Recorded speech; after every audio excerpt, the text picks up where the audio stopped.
becomes in the tradition of the church then a deep interest in Mary and her personhood and her status. Why would this popular book have been excluded from the New Testament? Hard to find a position to put this actually in the New Testament. It would have to be the first thing in the New Testament. And that might make Mary almost more important than Jesus. It would take you a long time to get to Jesus. And so I imagine if anyone really thought about it particularly and said, why not? That might have been the reason. You want to get to Jesus a little faster. The Proto-Evangelion begins with... Do you see the sun? Oh, y'all can't see this. The sun disc is always behind their fucking head, bro. Come on, man. They pray desperately for a miracle, asking God to grant them a child. Can't see the sun disc, bro. It is when Anna finally gives up that prayer is answered. And behold, an angel of the Lord appeared, saying unto her, Anna, Anna, the Lord Anna. hearkened unto thy prayer. Her name is fucking Anna, not even Mary. And bear, and thy seed shall be spoken of in the whole world. And Anna said to her husband, Now I know the Lord has blessed me very greatly, for behold, she who is barren has conceived. Some early theologians believed Mary's own conception was miraculous, for Mary's mother Anna was said to be barren. According to their point of view, this proves that Mary herself was born without the stain of original sin. Original sin was a blemish borne by all humanity, reaching back in time to Adam and Eve's fall from grace in the Garden of Eden. While it is commonly accepted that Jesus was conceived and born without original sin, it was his mother Mary, and not Jesus himself, who became known to Catholics worldwide as the Immaculate Conception. Oh, that's how Mary's the Immaculate Conception. By the 4th century, the Roman Catholic Church further expanded this idea, saying Mary remained a virgin throughout her life. Yet, the Bible also reports the existence of Mary's 4 other sons and a number of unnamed daughters. All Jesus' brothers and And sisters. thus, for some Christian believers, the question of Mary's perpetual virginity became a problem.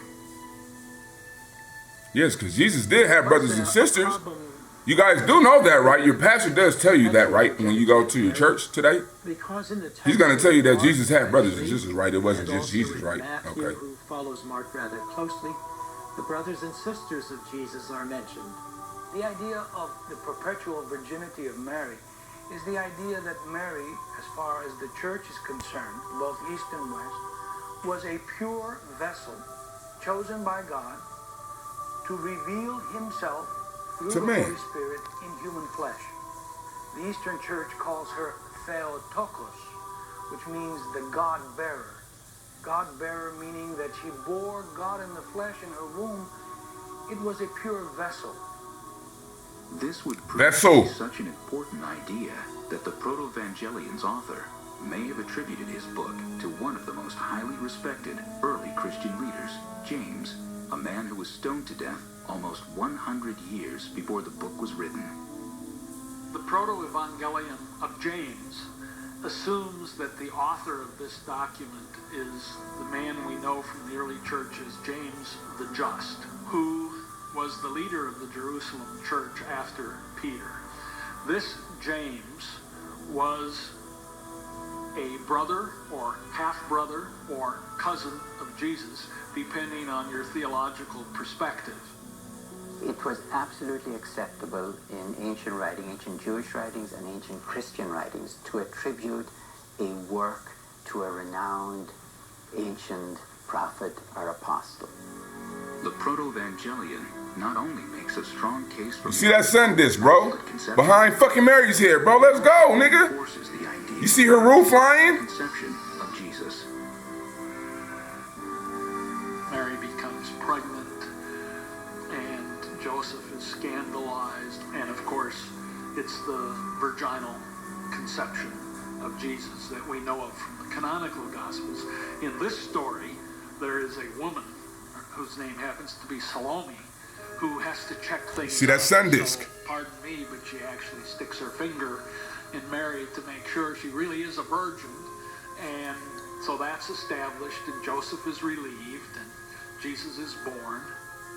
In this very graphic description, the Proto-Evangelion of James solves one of the most disputed events in the Christian canon, the virgin birth of Jesus. But what about Mary's celibacy after the birth of Jesus? See these Sundays, The New bro. Testament speaks of the Savior's brothers and sisters. Is not this the carpenter's son, the son of Mary, and brother of James, and Joses, and Jude, and Simon? And are not his sisters here? Wait a minute. Haven't your pastor never said that before in church? Some Christians who believe that Mary was